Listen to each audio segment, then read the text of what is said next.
सनातन परंपरा में वैशाख मास का बहुत महत्व बताया गया है।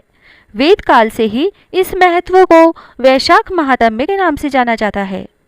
सबसे बड़ा महत्व इस मास में प्यासे को जल पिलाने का माना जाता है। एक प्यासे को जल पिलाना यानी 100 गंगा स्नान के बराबर पुण्य और रुद्राभिषेक जितना फलदायी होता है। धार्मिक मान्यताओं के अनुसार यह महीना भगवान विष्णु को बेहद प्रिय होता है। देव ऋषि नारद ने देवताओं को बताते हुए कहा है कि कार्तिक, माघ माह और वैशाख धार्मिक रूप से श्रेष्ठ महीने हैं। इन तीनों का जन्म श्री हरि विष्णु के हृदय से हुआ है, इसीलिए ये तीनों ही मास उनके स्वरूप माने जाते हैं। वैशाख महीने का महत्व बताते हुए नारद ऋषि कहते हैं, यह मास धर्म, तप, यज्ञ, क्रिया, तपस्या आदि के लिए बहुत ही शुभ होता है। इसी के साथ वैशाख महात्म्य सुनने का भी बहुत महत्व माना गया है, इसलिए हम आपके लिए लाए हैं वैशाख महीने का महात्म्य, जिसका हर अध्याय आपको हमारे चैनल पर नियमित रूप से मिलता रहेगा। इसीलिए यदि आपने हमारे चैनल को सब्सक्राइब नहीं किया है तो अभी कर लें और बेल आइकन को क्लिक करना ना भूलें, ताकि हमारा वीडियो अपलोड होते ही आपको मैसेज मिल जाए। तो शुरू करते हैं आज का पहला अध्याय।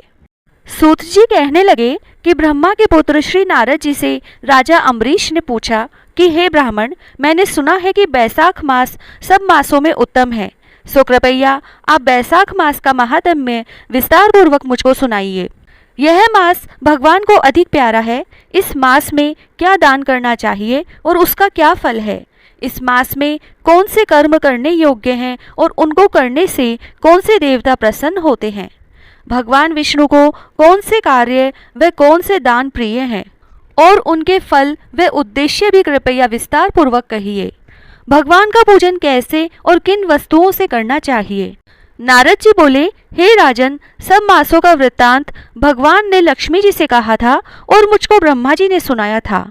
यह मास विद्याओं में वेद विद्या, मंत्रों में प्रणव, वृक्षों में कल्प वृक्ष, गोहों में कामधेनु, नागों में शेषनाग, पक्षियों में गरुड़, देवों में विष्णु, वर्णों में ब्राह्मण, प्रिय वस्तुओं में प्राण, मित्रों में भार्या, नदियों में गंगा, तेजस्वियों में सूर्य, शस्त्रों में चक्र, धातुओं में स्वर्ण, वैष्णवों में शिव, रत्नों में कौस्तुभमणि के समान है। भगवान की भक्ति के लिए यह मास सबसे उत्तम है। मेष राशि की संक्रांति अर्थात बैसाख मास में जो सूर्योदय से पहले स्नान करता है, उस पर भगवान लक्ष्मी सहित सदा प्रसन्न रहते हैं। बैसाख मास में स्नान करने वाले सब पापों से मुक्त होकर वैकुंठ को जाते हैं। इस मास में सूर्योदय से पहले जो एक बार भी स्नान करके स्नान के निमित्त एक पग भी चलता है, उसको कई एक अश्वमेघ यज्ञों का फल मिलता है।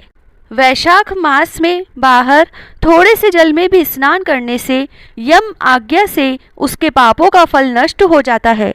विष्णु भगवान की आज्ञा से वैशाख मास में सूर्योदय से 6 घड़ी तक सब तीर्थों के अधिष्ठाता देवता जल के बराबर मनुष्यों के हित के लिए ठहरते हैं, परंतु इस समय तक भी जो स्नान के लिए नहीं आते, उनको श्राप देकर फिर वह अपने धाम को चले जाते हैं। इसीलिए वैशाख मास का स्नान अवश्य करना चाहिए। जय श्री राधे।